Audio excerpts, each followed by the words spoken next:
মনোচুম কিচেনলৈ সকলোকে স্বাগতম জনাইছোঁ।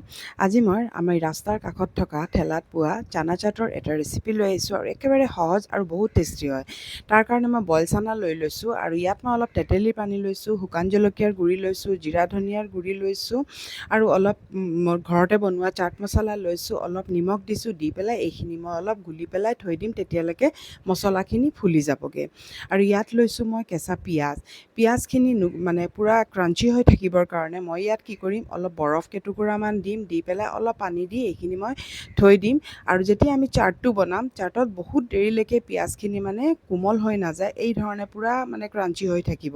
আৰু এই ধৰণে বৰফ দি থ'ব আৰু গোন্ধটো গুচি যায় কিন্তু। আৰু এতিয়া মই এখন কেৰাহী পাতিছোঁ, পাতি পেলাই ইয়াত অলপ মই মিঠাতেল দি দিছোঁ, দি পেলাই ইয়াত মই অলপ আজৱাইন কেইটামান দিছোঁ, হিং দিছোঁ, দি পেলাই আৰু যিখিনি মই মছলা বনাই থৈছিলোঁ তেতেলীৰ পানীৰ, আৰু এই মছলাখিনি মই ইয়াত দি দিছোঁ।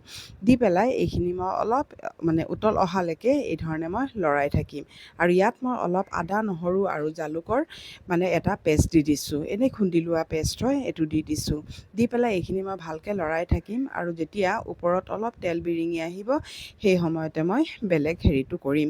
আৰু এয়া চাওক, এইখিনি তেল বিৰিঙি আহিছে, সেই সময়তে মই চানাটো দি দিছোঁ, যিটো বইল কৰি থোৱা চানা, সেইটো মই দি দিছোঁ। আৰু এতিয়া এইখিনি মই খুব ভালকৈ লৰাই লওঁ, এই ধৰণে খুব ভালকৈ লৰাই ল'ব। আৰু ঘৰতে বনোৱা মোৰ এটা মিঠি চাটনি, এই মিঠা চাটনিটো মই দি দিছোঁ। এইটো মোৰ আগৰ পাপৰি চাট ৰেচিপিত আছে, কি ধৰণে মই চাটনিটো বনাইছিলোঁ। আৰু এতিয়া মই এইখন ঢাকি পেলাই থৈ দিছোঁ। ইয়াত যদি আপোনালোকে যিকোনো চচো ব্যৱহাৰ কৰিব পাৰে, মই যদি ঘৰতে বনাইছোঁ সেইকাৰণে একেবাৰে এই ধৰণে বনাইছোঁ।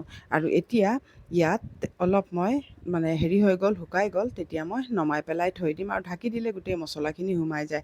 আৰু যিখিনি পিঁয়াজত মই বৰফ দি পেলাই থৈছিলোঁ, এইখিনি মই এখন চাকনিৰে ভালকৈ চাকি ল'ম, আৰু পানীখিনিও যাতে সোনকালে ভালকৈ, আৰু বৰফখিনি উলিয়াই পেলাই দিব।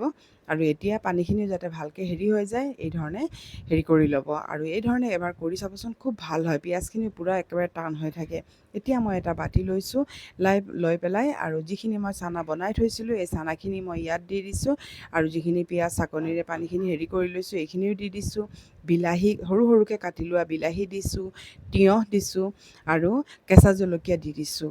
আৰু আপোনালোকে যদি ভাবে তেতিয়াহ'লে বইল আলু কৰি পেলাই দিব পাৰে, মই দিয়া নাই। মই অলপ পাপৰি চাট অলপ আছিলে, এই পাপৰি চাট অলপ দি দিছোঁ।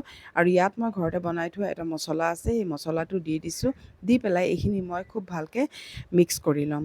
আৰু চাওকচোন, আমাৰ চাটটো ইমান সহজভাৱে আৰু ইমান ধুনীয়া মানে হৈ গ'ল। গধূলি যিকোনো সময়তে খাব পাৰে, আৰু বহুত ভাল লাগে খাবলৈ। ল'ৰা ছোৱালীয়ে কিন্তু খুব পচন্দ কৰিব। আৰু এই ধৰণে বনাই পেলাই এবাৰ আপোনালোকে খাবচোন, খুবেই ভাল লাগে। আৰু যিহে গৰম পৰিছে, এই গৰমত এইদৰে যদি চাটটো বনাই পেলাই খায়, বহুতে ভাল লাগিব।